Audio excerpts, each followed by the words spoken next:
regane jenengan itu misalnya umur 2 tahun. Rata-rata umur 2 tahun itu dhuwure arek itu mau normale 92 cm contoh ya.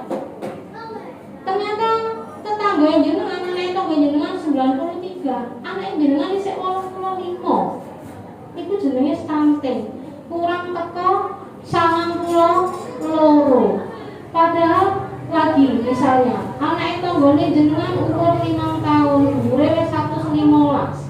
Padahal di ketetapan tingginya itu umur segitu misalnya 110, 115 ya gak apa-apa lah. Berarti ini di sini kan mantap. Gitu. Lah kalau umur segitu kok isek dhuwure gak sampai 115. Lah inilah yang dikatakan dengan stunting. Loh Bu, nah ini pendek kok. Ini kok dhuwur lagi. Beda lah lagi. Kalau kepengin tahu bahwa jenengan anak jenengan itu memang stunting apa mboten, rutinlah diajak ke posyandu. Ojo nek wae posyandu nek ana kakang ijoe karo ndoke tok ae teko. Nek guyu ketara. Di posyandu itu jenengan tanya sama bidannya atau jenengan ke puskesmas. Puskesmas cedaknya barangkali harus belok teko. Jadi alasan gak teko melok posyandu. Posyandunya ada di mana ini? Balai desa sama di rumahnya Pak. Sana ya. Pak sama biar kalian ya Pak Sodik. PLI. Nah, jenengan datang ke sini. Terus kenapa anak saya ini kok stunting? Selain kecukupan gizinya kurang, asupan gizinya itu kurang, imunisasinya gak lengkap. Wah ini ibu muda penyakit. Rata imunisasi itu aku rasa turu nek bengi kalau anakku ngerengek awake Pak. Aku sesuk gak glowing koyo ketemu anakku sekolah. Ini penyakitnya wong no. Ngene betul. Wis gak penting. Imunisasi ngopo? Ndarai awak loro kabeh. Padahal imunisasi lengkap itu diberikan mulai usia baru lahir sampai 2 tahun. Nggih. Dikatakan stunting, kenapa selain tadi mang yo? Kenapa kok kena stunting selain gizinya kurang? Gizi kurang itu banyak sebabnya Bu. Karena mungkin jenengan lihat di televisi isi piringmu. Nah, komposisinya itu nggak mau besok yo. Aku dhewe yo ngono nek sego gak uwake gak mantep. Padahal aturan yang benar isi piring untuk gizi seimbang adalah 1/3 bagian itu karbohidrat, bisa nasi, kentang, mie, terus go dikit mie, walau gane pakai mekar karo kabar. Terus ada sayuran, ada lauk pauk. Sisanya sepertelu mangu loh Bu. Kalau bisa diusahakan lebih banyak sayur dan buah-buahan. Nah, wes iki kok diterangno Pak Rektor. Iki dasar-dasarnya Bu. Saya yakin jenengan iki penasaran tapi saya jenengan lupa Jawa-Jawa capek ngantuk dan lain sebagainya. Nah, apalagi yang menyebabkan stunting selain kurang gizinya mau? Ini faktor dari ibunya. Maka aku bahas ibu lari oleh gara-gara kita sebagai wanita itu sistem reproduksi. Apa sistem reproduksi? Masalah peranaan, rahim, kandungan itu sebetulnya dipersiapkan sejak kita dari remaja. Mulai remaja nek geman bendino nek penyakit. Nek kaya haid atau mens beleken sampai pucat sampai kena anemia. Lah itu segera ditangani. Sejak remaja itu sering-seringlah nek duwe penyakit ngono kuwi, gak penyakit kuwi ya apa namanya bawaan ngono ku.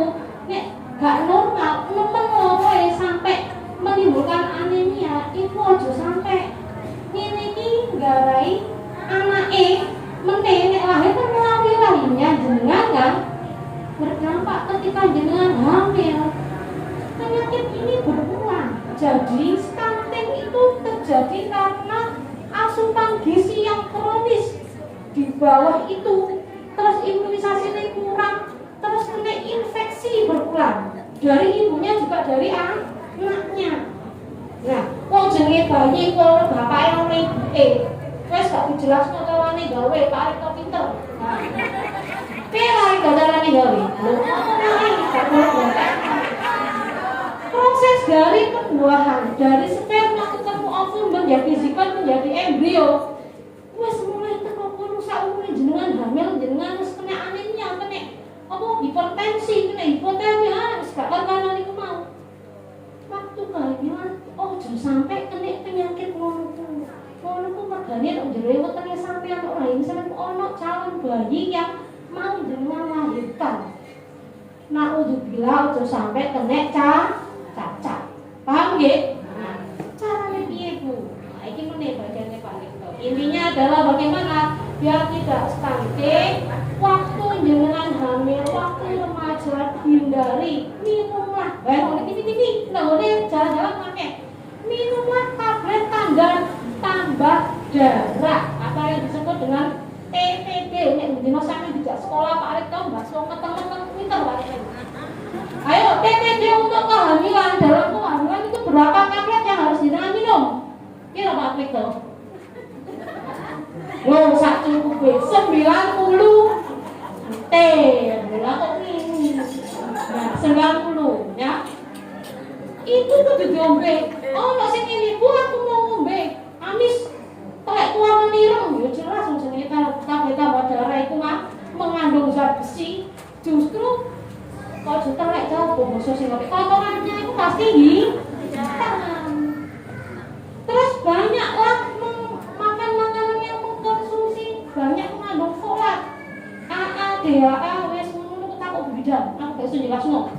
Paling tidak adalah jenengan ini cukup untuk gizinya baik dari buah-buahan atau protein hewani atau lagi sayur mayur. Ada susu ibu hamil tambah api, nggih. Tapi semuanya dikonsultasikan oleh dokter.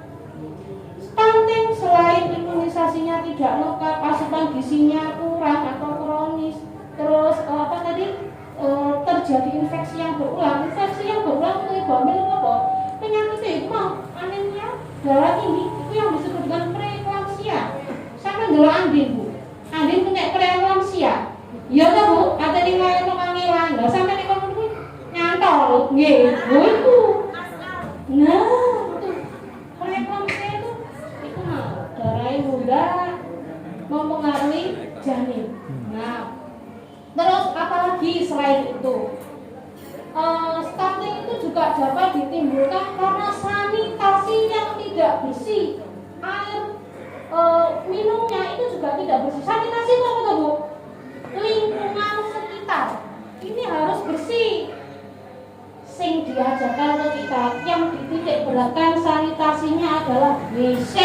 Jangan mentang-mentang mau pulang gue kali cemplung buat oleh kali. Tidak boleh. Sanitasi itu yang dititik beratkan adalah pembuangan WC-nya itu loh, Bu. Ada aturannya. Sesuk diterang Pak Rektor. WC-nya itu kudu bersih. Apakah harus bagus? Bagus itu relatif. Paham nggih? Kalau bersih itu pasti standarnya sama. Bersih itu bagaimana? Tidak licin, tidak berbau, pembuangan antara jenengan nyemplungan karo sing dibuat disiram itu jaraknya 10 meter. Dibuat miring biar airnya itu mengalir lancar. Apa niku, Bu? Gote kudu lancar. Ibu menit Pak Rektor pinter. Aku gak pinter. Lah, sudah. Selain sanitasi pembuangan, monggo Pak, monggo. Ini Pak Anso di kawan lama dulu. Terus lagi air minum. Air minum ini harus bersih. Saya kira rata-rata umur pulang saya yakin PT wis mlaku. Gak penting umur pulang wis jos. Kalau mau bepet, gak mau pet dulu. Banyu sumbernya dari PET atau PDAM. Dengan biasanya mengambilnya dari air isi ulang. Apa-apa. Air isi ulang itu lebih bagus lagi kalau dimasak. Paham nggih? Digodhog, dimasak itu. Sampun. Itu yang pencegahan dan penanganannya begitu. Saiki kebijakan iki, Bu. Aku nek gak maca gak iso. Apa?